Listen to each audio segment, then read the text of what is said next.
Admiral Kate Morrison stood before the massive viewing screen in Luna Base, watching the final construction robots attach the last weapon systems to New Terra.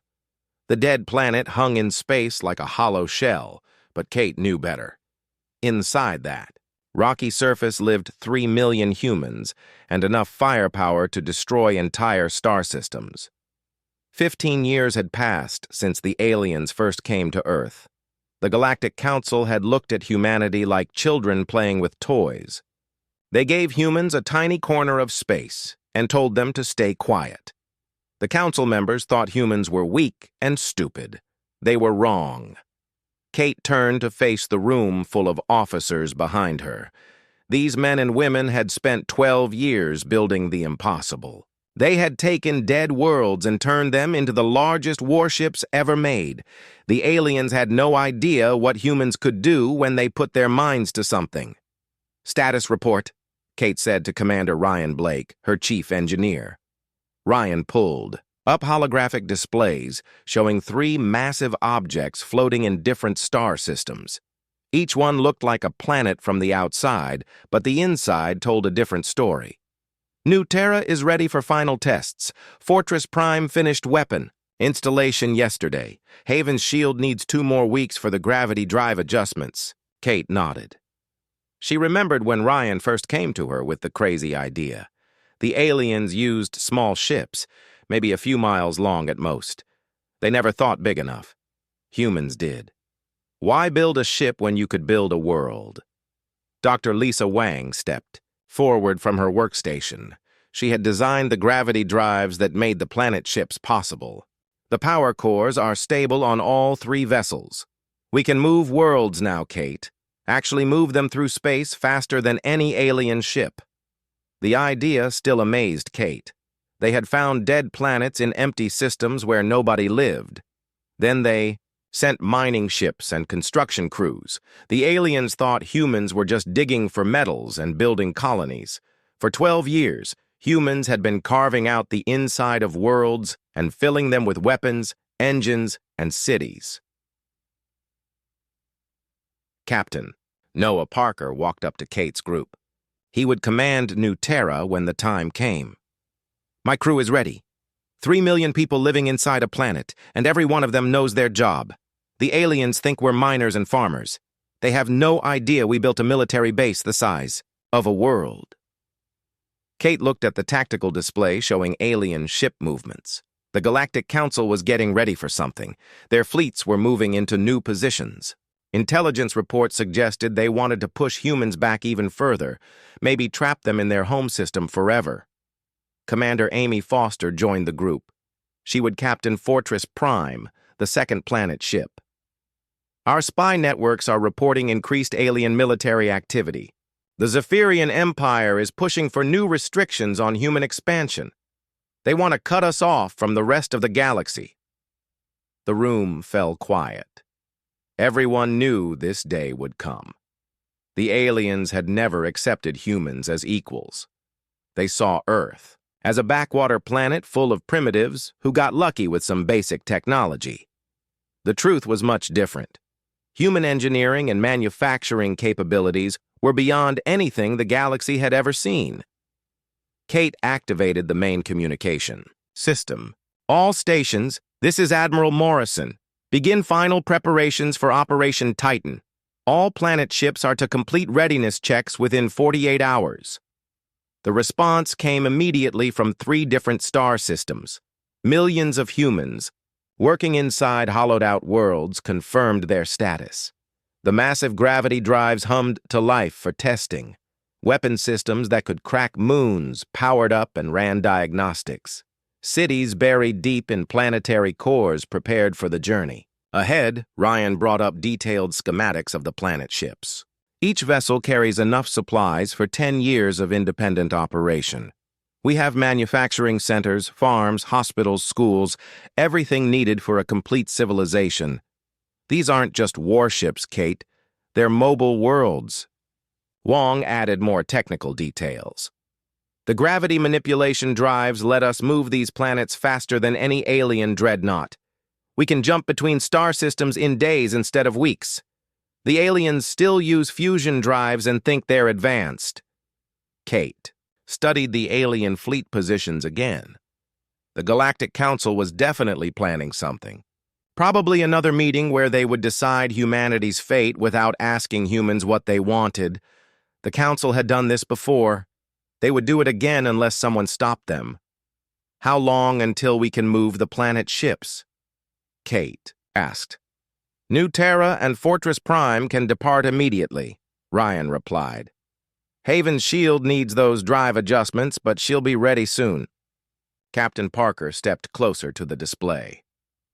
My people are eager to show the galaxy what humans can really do. We've been building in silence for 12 years. Time to make some noise. The communication board lit up with incoming messages from Earth. President Helen Carter was calling for an emergency meeting. The Galactic Council had just announced new restrictions on human space travel. They were giving humanity 30 days to withdraw from all colonies outside the solar system. Kate read the full message and felt her anger rise.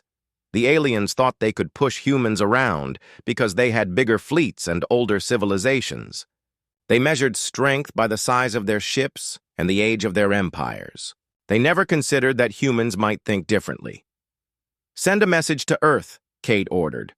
Tell the president that Operation Titan is approved for immediate activation. The planet ships are ready to move. Amy Foster brought up navigation charts.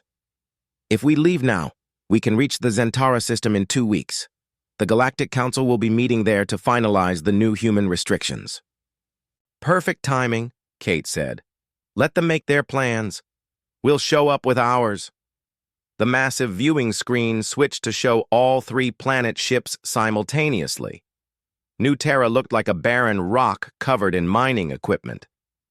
Fortress Prime appeared to be a dead world with some small bases on the surface. Haven's shield seemed like nothing more than a large asteroid with basic life support systems. The disguises were perfect. The aliens saw what they expected to see, mining colonies and research outposts. They never looked deeper. They never imagined that humans would hollow out entire worlds and turn them into weapons of unimaginable power. Dr. Wong activated the final system checks. All gravity drives are operational. Weapon systems are charged and ready.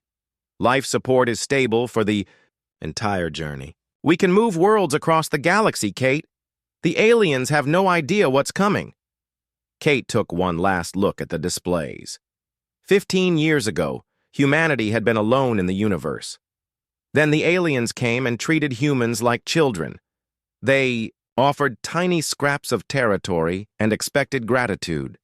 They never bothered to learn what humans were really capable of. All planet ships. This is Admiral Morrison, Kate announced over the fleet communication system. Operation Titan is now active. Begin departure procedures immediately. It's time to show the galaxy that humanity is done being quiet. Across 3 star systems, the impossible began to happen. Dead worlds that had hung motionless in space for millions of years started to move. Gravity drives that could bend space itself came online. Planet-sized warships began their journey toward the heart of galactic civilization. The aliens thought they knew humanity. They were about to learn how wrong they had been. High Commander Vextai of the Zephyrian Empire stood before the Galactic Council Assembly, his forearms spread wide in a gesture of authority. The massive chamber on Zentara Prime held representatives from dozens of species, but today, only one. Topic mattered. The human problem had grown too large to ignore. Fellow council members, Vextai began, his voice echoing through the crystalline hall, humanity has exceeded all reasonable boundaries. They now occupy 17 star systems with their so-called mining operations. This aggressive expansion must end. The ancient ethereal collective representative, Wisdom Keeper Thisara, floated in her energy field near the center of the chamber. Her species had seen the rise and fall of countless civilizations over millions of years. The humans have broken no laws, Vextai. They mined dead worlds that no one else wanted. Dead worlds that could serve strategic purposes, Vextai replied. Their population grows too fast. Their technology advances too quickly. They are becoming unpredictable. Ambassador Jake Miller sat in the human section, a small area barely large enough for one representative. The other species had grand platforms and dozens of delegates. Humanity got one chair and one voice. Jake had grown tired of being ignored and dismissed for 15 years. The Crimson Alliance delegate, war leader Krex Mole, supported Vextai's position. My fleets report strange energy readings from human colonies. They are building something beyond simple mining equipment. We should investigate before they become a threat. Jake stood up to speak, but the council's attention had already moved on. This was how every meeting went.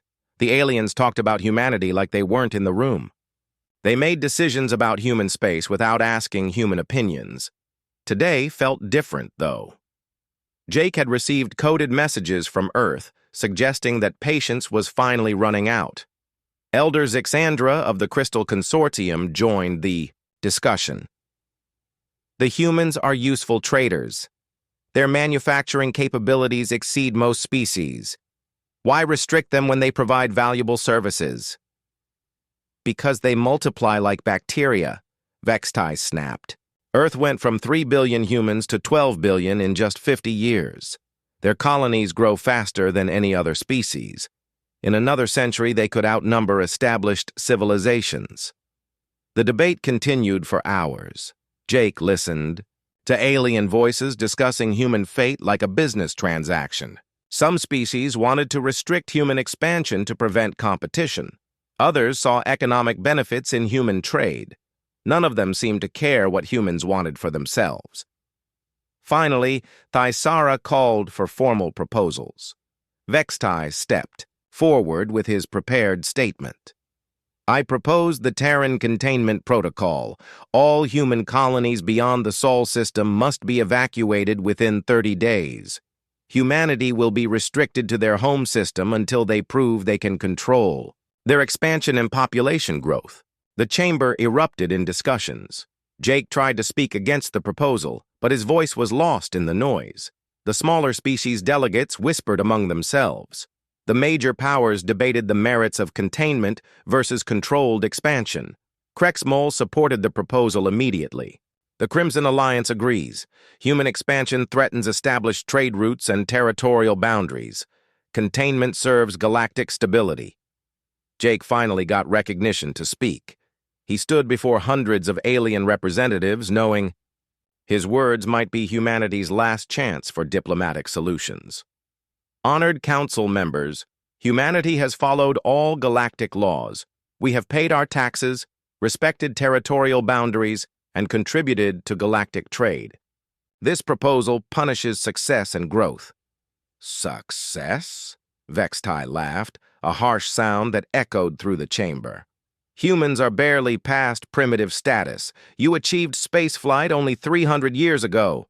Most council species have been spacefaring for millennia. Yet our technology keeps improving, Jake replied. Our manufacturing output rivals species that have had thousands of years to develop. Maybe the council fears competition instead of expansion. The insult caused an immediate uproar. Several delegates demanded Jake's removal from the chamber. Vextai's scales darkened with anger. Even Thaisara seemed surprised by the humans' direct challenge to council authority. While the aliens argued, Jake's communication device vibrated with an encrypted message from Earth. President Carter was authorizing something called Operation Titan. Jake had no idea what that meant, but the message was clear. Diplomacy had failed. Other options were now in play. The council vote proceeded despite Jake's objections. 17 species voted for containment. 8 voted against. 3 abstained. The Terran Containment Protocol was officially approved. Humanity had 30 days to evacuate all extrasolar territories and return to Earth. Jake requested permission to communicate with his government before accepting the council's decision. Vextai granted him 1 day to get Earth's response. The Zephyrian commander clearly expected humans to surrender without resistance. As the council session ended, several smaller species delegates approached Jake privately. The Traders Guild representative whispered that human goods were too valuable to lose. The mining consortium delegates suggested they might help evacuate human colonies in exchange for continued trade agreements. Jake thanked them, but knew the offers were meaningless. Once humanity was trapped in the Sol system, these same species would abandon human partnerships for more convenient alternatives. The galaxy only cared about humanity when they needed something. Back in his quarters, Jake composed a message to Earth describing the council session.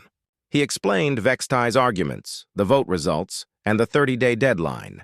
Then he added his personal assessment. Diplomacy was finished.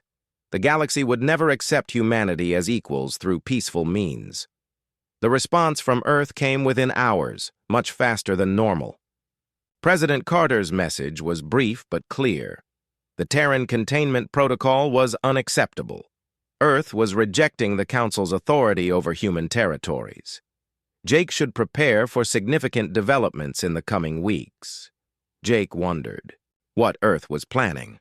The human military was strong but small compared to galactic powers. The Zephyrian Empire alone had more ships than all of human space combined. The Crimson Alliance could defeat Earth's entire fleet without significant losses, but something in President Carter's message suggested confidence rather than desperation. Maybe humanity had been preparing for this day. Maybe the mining colonies were more than they appeared. Jake had always wondered why Earth needed so many people working in dead systems where nothing valuable existed. Meanwhile, across the galaxy, human colonies received evacuation orders from the Galactic Council. Mining supervisors and colony administrators read the demands with growing anger. These people had spent years building new lives in distant systems. Now, aliens who had never visited these worlds were ordering them to leave. On Kepler Station, Colony Manager Pete Williams called an emergency meeting. "The council wants us gone in 30 days. They think we're just going to pack up and run home because they said so." Similar meetings were happening on dozens of human worlds. Miners, engineers, farmers, and their families faced an impossible choice: abandon everything they had built or defy the most powerful organization in the galaxy. The galaxy expected humans to submit quietly. They had always been the junior members of galactic civilization, young, weak, and dependent on alien goodwill for survival. No one expected them to fight back. Deep in space, 3 massive objects began moving through the void. They looked like wandering planets, following gravitational currents between star systems. Long-range sensors detected them but classified them as natural phenomena. Dead worlds sometimes broke free from their orbits and drifted through space. The Galactic Council prepared to enforce their containment order. Vextai mobilized Zephyrian patrol fleets to monitor human territories. Krexmal positioned Crimson Alliance warships near major human colonies. They expected resistance but planned to crush it quickly. What they didn't expect was that humanity had spent 12 years preparing for exactly this situation. The mining operations were covers for the largest construction project in galactic history. The dead worlds were not empty rocks, but hollowed-out warships carrying entire civilizations. Jake Miller prepared his final diplomatic message to the Council. Humanity's response to the Terran Containment Protocol would arrive soon. The galaxy was about to learn that humans were not the weak species they appeared to be. The age of human silence was ending. The gravitational sensors on Zentara Prime's orbital stations started showing strange readings 3 days after the Council vote. Science Officer Keltor of the Ethereal Collective studied the data with growing confusion. 3 massive objects were approaching the system from different directions, but their signatures made no sense. Elder Thisara, Keltor called through the communication system. "We have unusual readings from the outer system. 3 large gravitational sources are moving towards Zentara Prime, but they don't match any known ship classifications. Thaisara examined the sensor data from her meditation chamber. Her species had lived for millions of years and seen every type of spacecraft ever built. These readings were different. The objects were too large to be ships, but too fast to be natural phenomena. Captain Lucy Stone stood in the Weapon Control Center deep inside New Terra, watching the tactical displays update every few seconds. The massive planet ship was still disguised as a mining operation, but its true nature was about to be revealed. Around her, thousands of crew members prepared for the most important moment in human history. "All stations report ready," her second-in-command, Lieutenant Dan Rivers, announced. "Weapons are charged, defenses are active, and civilian areas are secure." Lucy nodded. New Terra carried 3 million people inside its hollowed core. They had cities, farms, factories, and schools all protected by miles of rock and metal. The aliens thought humans lived in small colonies on planets' surfaces. They had no idea that entire civilizations existed inside what appeared to be dead worlds. Admiral Ben Carter commanded Haven's shield from its control center, carved into what used to be the planet's molten core. His massive ship was approaching, Zentara Prime from the star side, using the system's bright sun to mask its approach. The gravity drive was working perfectly, bending space around the planet-sized vessel. "Communications from Admiral Morrison," his officer reported. "All 3 ships are in position. Operation Titan proceeds as planned." Ben smiled. His mother, President Helen Carter, had approved this mission, knowing it would change everything. Humanity was done being treated like children. Today, the galaxy would learn to respect human capabilities. The Galactic Council was in emergency session again. Ambassador Jake Miller had requested another hearing to deliver Earth's response to the containment protocol.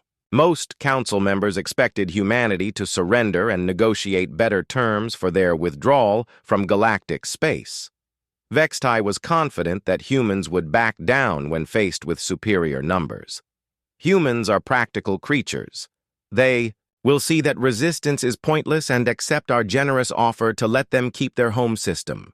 Jake stood before the council chamber, knowing that massive changes were happening in space around them. His communication device showed coded updates from the approaching planet ships.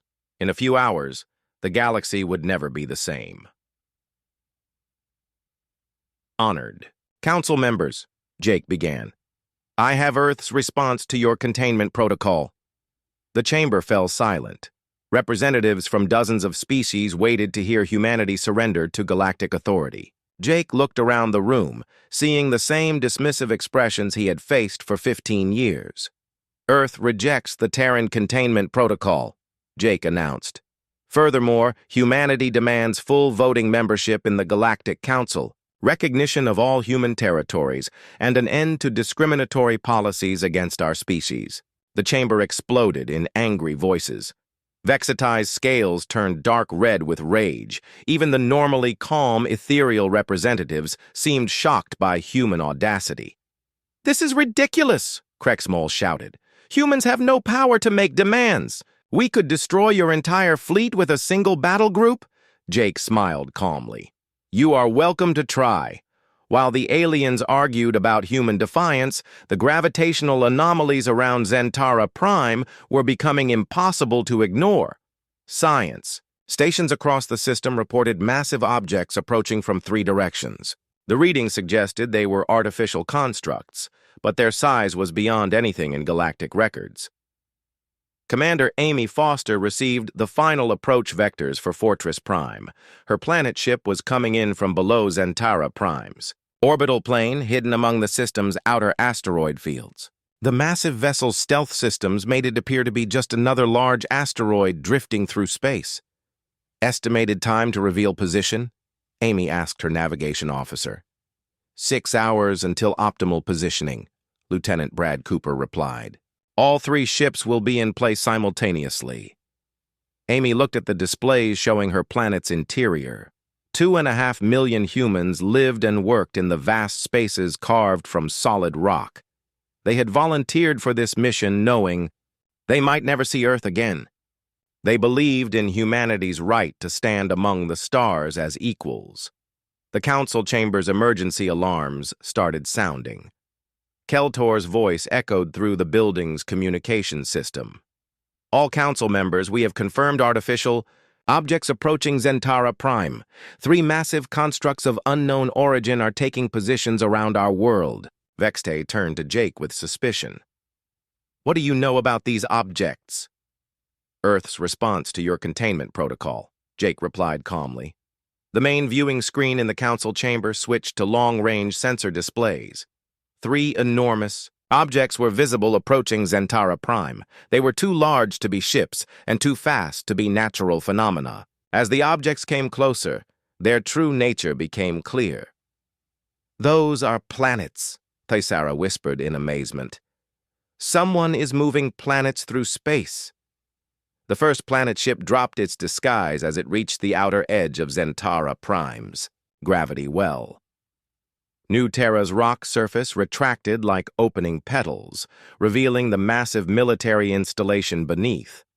Weapon batteries that could destroy moons extended from hidden bays. Engine clusters larger than most space stations glowed with controlled fusion fire. Captain Parker's voice broadcast on all galactic communication frequencies. This is Captain Noah Parker of the human fleet ship New Terra. We are here to discuss Earth's terms for peaceful coexistence with the Galactic Council. Fortress Prime revealed itself moments later, rising from below the orbital plane like a mechanical god of war. The planet ship's weapons were even more impressive than New Terra's, designed for siege warfare against fortified positions. Amy Foster's voice joined Parker's broadcast. This is Commander Amy Foster of the human fleet ship Fortress Prime. The Terran containment protocol is hereby rejected. Humanity claims its rightful place among galactic civilizations. The third planet ship, Haven's Shield, appeared from behind Zentara Prime's star, its massive bulk blocking part of the sun's light. Admiral Ben Carter's transmission completed the human message. This is Admiral Ben Carter of the human fleet ship Haven's Shield. The age of human silence is over. We demand immediate negotiations for full galactic citizenship. The council chamber was completely silent. Representatives from species that had dominated the galaxy for thousands of years stared at the impossible sight of 3 planet-sized warships taking defensive positions around their capital world. Humanity had built weapons that dwarfed anything in galactic arsenals. Vextai's voice was barely a whisper. How is this possible? Our intelligence reports showed only mining operations and small colonies. Jake stood up calmly. Human intelligence is apparently superior to Zephyrian intelligence. The tactical implications were staggering. Each planet ship carried more firepower than most species' entire fleets. They were positioned perfectly to defend each other while threatening Zentara Prime's orbital installations. Any attack on the human vessels would result in devastating retaliation. Thaisara was the first to understand the full scope of what humanity had accomplished. They have been building these vessels for years, disguised as mining operations. While we debated their containment, they were preparing to change the balance of galactic power. Long-range communication arrays across the galaxy were broadcasting images of the planet ships to every inhabited world. Humanity had announced their presence to the entire galactic community in the most dramatic way possible.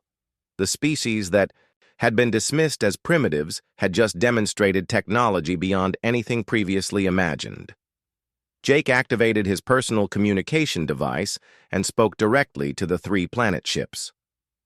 Admiral Morrison, this is Ambassador Miller. The Galactic Council is ready to hear Earth's terms. Admiral Kate Morrison's response came from New Terra's command center. Thank you, Ambassador. Humanity is prepared to negotiate from a position of strength. The galaxy would never be the same. 3 human planet ships had changed the rules of interstellar politics forever. The age of human weakness was over. War leader Krexmol stared at the tactical display aboard his flagship, the Crimson Destroyer. His entire battle fleet looked like toys compared to the 3 planet ships surrounding Zentara Prime. Each human vessel was larger than his home world. and bristling with weapons that could crack continents. Fleet Admiral, his tactical officer reported with a shaking voice, "Energy readings from the human ships are beyond our measurement capabilities. A single one of those vessels could destroy our entire armada." Krexmol had commanded the Crimson Alliance military for 200 years. He had conquered star systems and crushed rebellions across the galaxy. Never had he faced an enemy with such overwhelming superiority. The humans had not just built warships, they had built weapons that made his greatest dreadnoughts look like fighters. Admiral Kate Morrison stood in New Terra's command center, watching the alien fleets scramble to respond to humanity's arrival. Dozens of species were sending their military forces toward Zentara Prime, but she knew they were too late. The 3 planet ships were already in position. "Admiral," Commander Tony Brooks reported from the weapons station, "all 3 ships are ready for demonstration firing. Target selection is complete." Kate nodded. The demonstration would show galactic civilization exactly what humanity was capable of without killing anyone. They had chosen uninhabited moons and asteroids throughout the system. The aliens would see human firepower firsthand. High Commander Vextai was screaming orders to his fleet commanders from the Zephyrian Empire's military headquarters. "I don't care how big those ships are. Humans are still a primitive species. Concentrate all firepower and destroy them before they can coordinate their defenses." His subordinates tried to explain the tactical situation, but Vextai refused to listen. The idea that humans could build superior weapons challenged everything he believed about galactic hierarchy. Older species were supposed to be stronger. More experienced civilizations were supposed to dominate younger ones. Captain Noah Parker received confirmation that all civilian areas aboard New Terra were secure. The planet ship's 3 million inhabitants were safely protected deep inside the vessel's core. Schools were in session, farms were producing food, factories were manufacturing supplies. An entire civilization continued its daily routine while preparing for the most important battle in human history. All stations report. "Ready for combat operations," Lieutenant Dan Rivers announced. "The civilian population is secure and morale is high." Parker smiled. The people aboard New Terra had volunteered for this mission, knowing they might never return to Earth. They believed in humanity's right to claim its place among the stars. Today, their sacrifice would prove that human determination could overcome any obstacle. The Ethereal Collective's science vessels were frantically trying to analyze the human planet ships. Elder Thyssera had lived for millions of years and witnessed the rise and fall of countless civilizations. She had never seen anything like humanity's engineering achievement. "The gravity manipulation drives alone represent technology centuries ahead of our current capabilities," she reported to the Council. "Somehow, humans have achieved in 12 years what should have taken millennia to develop." The first demonstration began when New Terra targeted a barren moon orbiting Zentara Prime's outer gas giant. The planet ship's main battery charged up, with energy discharges visible from across the star system. When the weapon fired, it vaporized the entire moon in seconds. The shock wave from the destroyed moon rocked ships throughout the system. Alien crews who had been preparing for battle suddenly realized they were facing weapons that could destroy worlds. The human planet ships were not just large. They were armed with technology that made traditional warfare obsolete. Commander Amy Foster coordinated with her fellow captains as Fortress Prime demonstrated its siege capabilities. The planet ship's heavy weapons targeted a cluster of large asteroids, reducing them to glowing plasma in moments. The firepower display was visible from Zentara Prime's surface. "That should get their attention," Amy said to her bridge crew. "No one in the galaxy has seen weapons like these before." Admiral Ben Carter's Haven's shield completed the demonstration by using its gravity manipulators to rearrange an entire asteroid field. The massive planet ship moved chunks of rock and metal larger than cities, showing that humans could reshape space itself according to their will. The 3 demonstrations had taken less than an hour. In that time, humanity had proven they possessed the most advanced military technology in known galactic history. The planet ships were not just warships. They were mobile civilizations capable of independent operation for decades. Vexti's attack fleet reached weapons range of New Terra and prepared to engage. The Zephyrian commander was convinced that concentrated firepower could overcome human advantages. His dreadnoughts opened fire with everything they had. The weapons barrage that could have destroyed entire cities struck New Terra's defensive shields and disappeared like raindrops hitting an ocean. The planet ship's energy barriers absorbed the attack without even flickering. Human defensive technology was as advanced as their weapons. Parker's response was swift and measured. New Terra's point defense systems targeted the Zephyrian fleet's weapon systems, disabling their guns without destroying the ships. In seconds, Vexti's entire armada was helpless, floating in space with no ability to fight back. "This is Captain Noah Parker to the Zephyrian fleet," Parker broadcast on open channels. "Your vessels are disabled but intact. We have demonstrated our superiority without causing casualties. Do not test our patience further." The message was received throughout the galaxy. Humanity had faced the Zephyrian Empire's finest warships and defeated them without breaking stride. The most aggressive military power in galactic civilization had been neutralized by a single planet ship. Dr. Lisa Wang's voice reached every communication device in the Zentara system as she broadcast humanity's terms. Her words were calm but firm, carrying the weight of species that had been underestimated for too long. "People of the galaxy," she began, "humanity has endured 15 years of discrimination and dismissal. We have been treated as children despite our technological achievements. We have been denied equal representation despite our contributions to galactic trade and culture." Her broadcast continued with detailed explanations of human capabilities. The planet ships were just the beginning. Humanity had developed manufacturing techniques that could build anything from starships to space stations in record time. Their population was growing because they were thriving, not because they were out of control. The Galactic Council can accept humanity as equals, Dr. Wang concluded, or face the consequences of continued prejudice. We prefer peace, but we are prepared for any response. Ambassador Jake Miller found himself surrounded by alien delegates who suddenly wanted to negotiate. Species that had ignored humanity for years were now eager to discuss trade agreements and mutual defense pacts. The demonstration of human power had changed every political relationship in the galaxy. Elder Thisara approached Jake privately. "Your species has achieved something remarkable. In 12 years, you have developed technology that surpasses civilizations millions of years old. How is this possible?" Jake smiled. "Humans don't think like other species. We don't accept limitations. We don't respect impossible. When you told us we were too primitive for galactic citizenship, we decided to prove you wrong." The ethereal elder considered this answer carefully. Her species had witnessed countless civilizations rise to prominence through conquest or ancient heritage.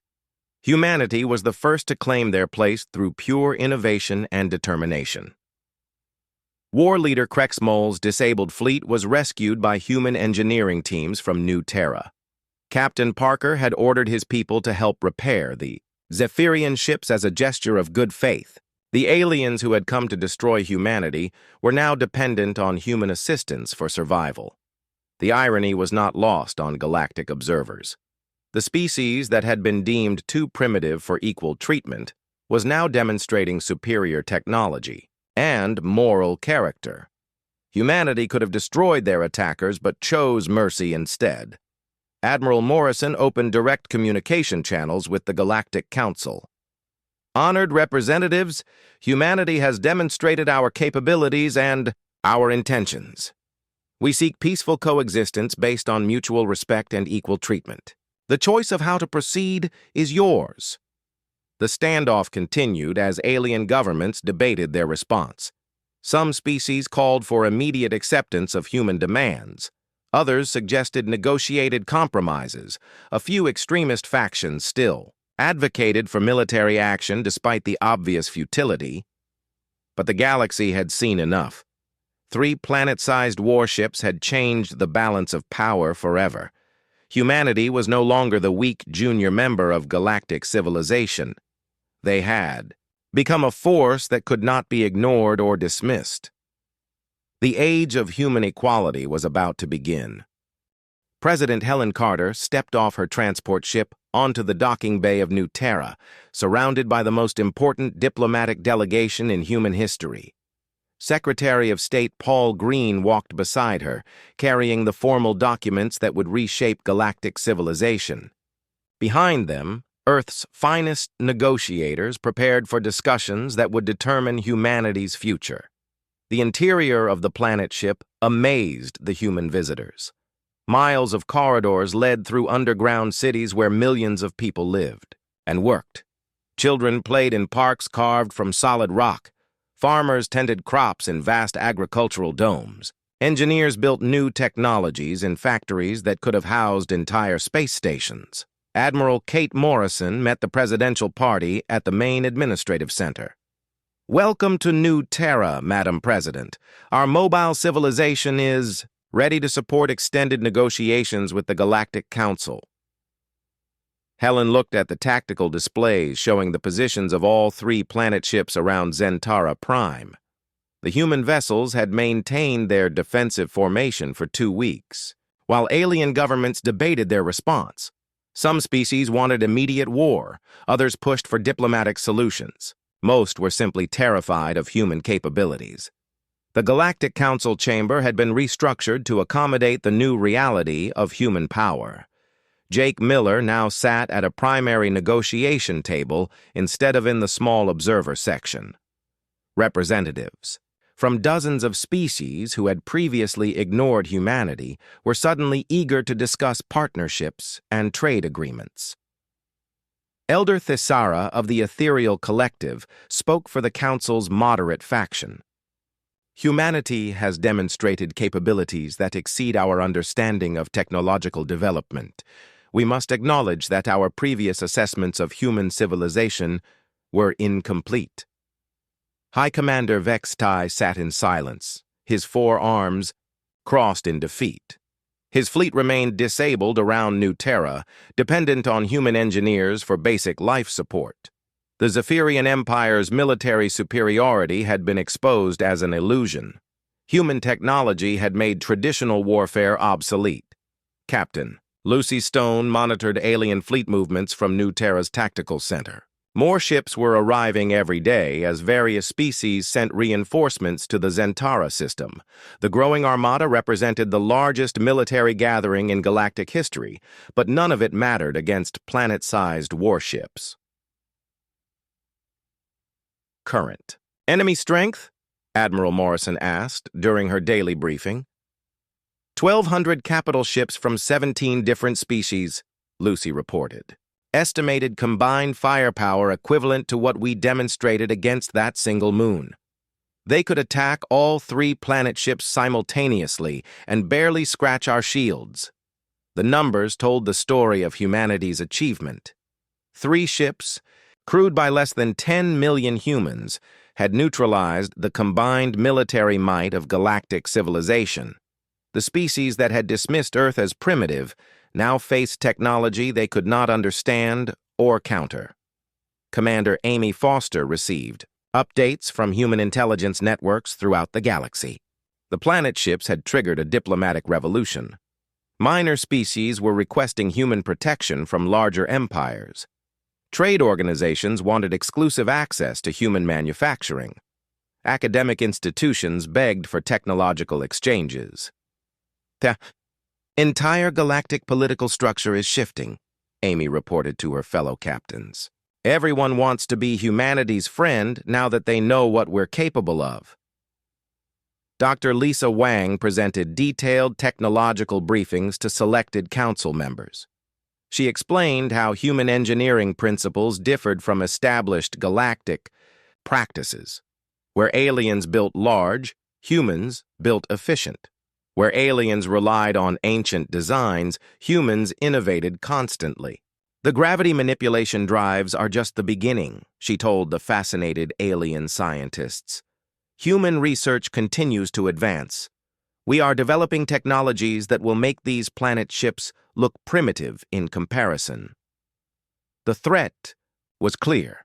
Humanity's technological progress showed no signs of slowing down. The species that could build world-sized warships in secret would only grow stronger over time. The galaxy could accept human equality now or face even greater disadvantages later. President Carter addressed the full Galactic Council from New Terra's communication center. Her speech was broadcast to every inhabited world in known space.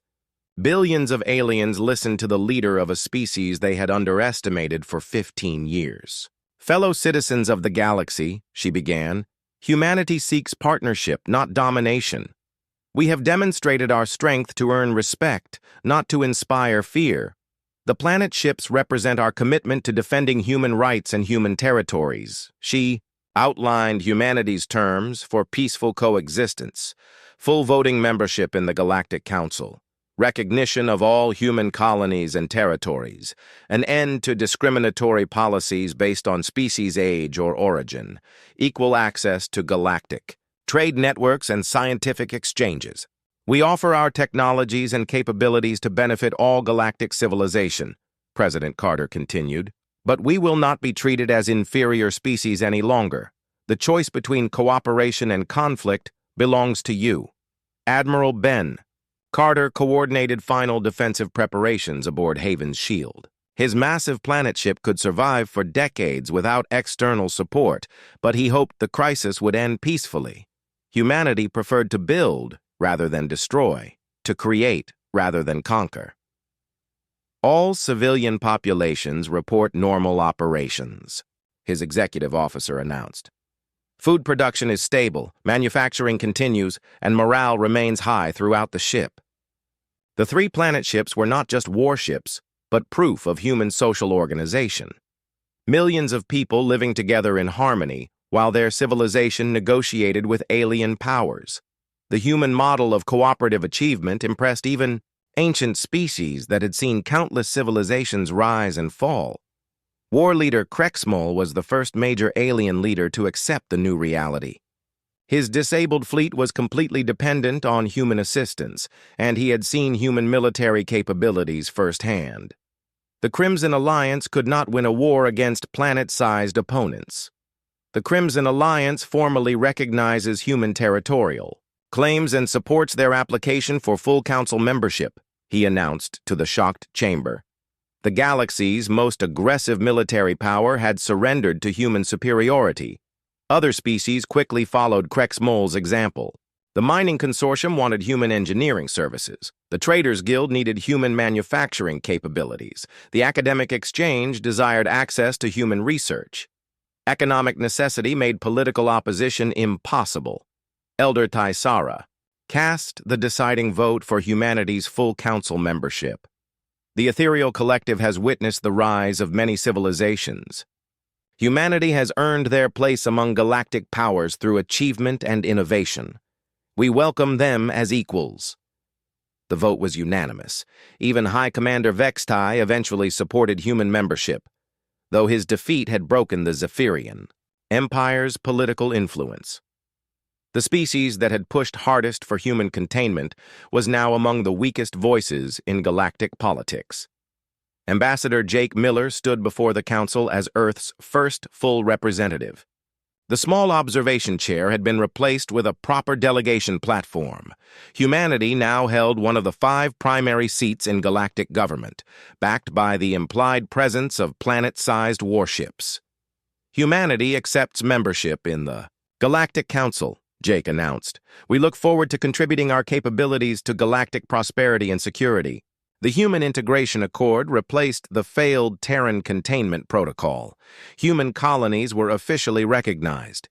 Human trade networks gained full legal protection. Human technologies became available for peaceful development throughout the galaxy. Captain Noah Parker received new orders as the crisis concluded.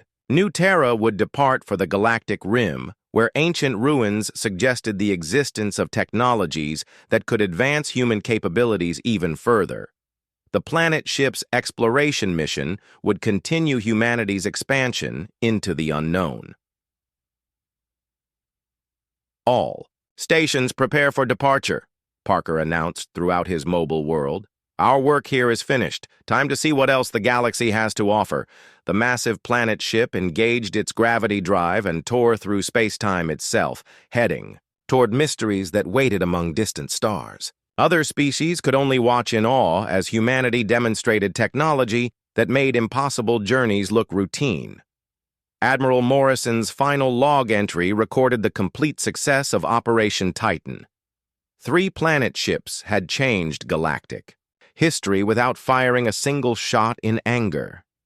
Humanity had proven that silence and preparation could be more powerful than conquest and aggression. The galaxy knows now that humanity cannot be dismissed or contained, she wrote. We have earned our place among the stars through innovation and determination. The age of human equality has begun.